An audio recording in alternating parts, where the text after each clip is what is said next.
उड़ाऊ पुत्र का दृष्टांत।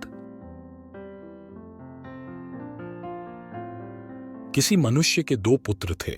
उनमें से छोटे ने पिता से कहा, हे पिता, संपत्ति में से जो भाग मेरा हो वह मुझे दे दीजिए। उसने उनको अपनी संपत्ति बांट दी। बहुत दिन न बीते थे कि छोटा पुत्र सब कुछ इकट्ठा करके दूर देश को चला गया और वहां कुकर्म में अपनी संपत्ति उड़ा दी। जब वह सब कुछ खर्च कर चुका तो उस देश में बड़ा अकाल पड़ा और वह कंगाल हो गया। इसलिए वह उस देश के निवासियों में से एक के यहां जा पड़ा।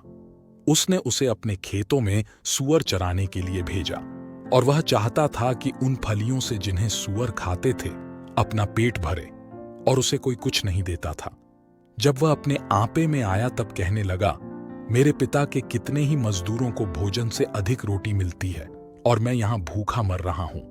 मैं अब उठकर अपने पिता के पास जाऊंगा और उससे कहूंगा कि पिताजी, मैंने स्वर्ग के विरोध में और तेरी दृष्टि में पाप किया है। अब इस योग्य नहीं रहा कि तेरा पुत्र कहलाऊं। मुझे अपने एक मजदूर के समान रख ले।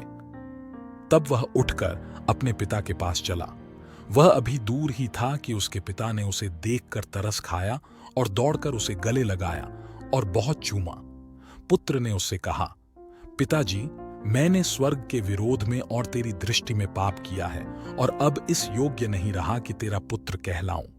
परंतु पिता ने अपने दासों से कहा, झट अच्छे से अच्छा वस्त्र निकालकर उसे पहनाओ और उसके हाथ में अंगूठी और पांवों में जूतियां पहनाओ और पला हुआ पशु लाकर मारो, ताकि हम खाएं और आनंद मनाएं। क्योंकि मेरा यह पुत्र मर गया था, फिर जी गया है, खो गया था, अब मिल गया है।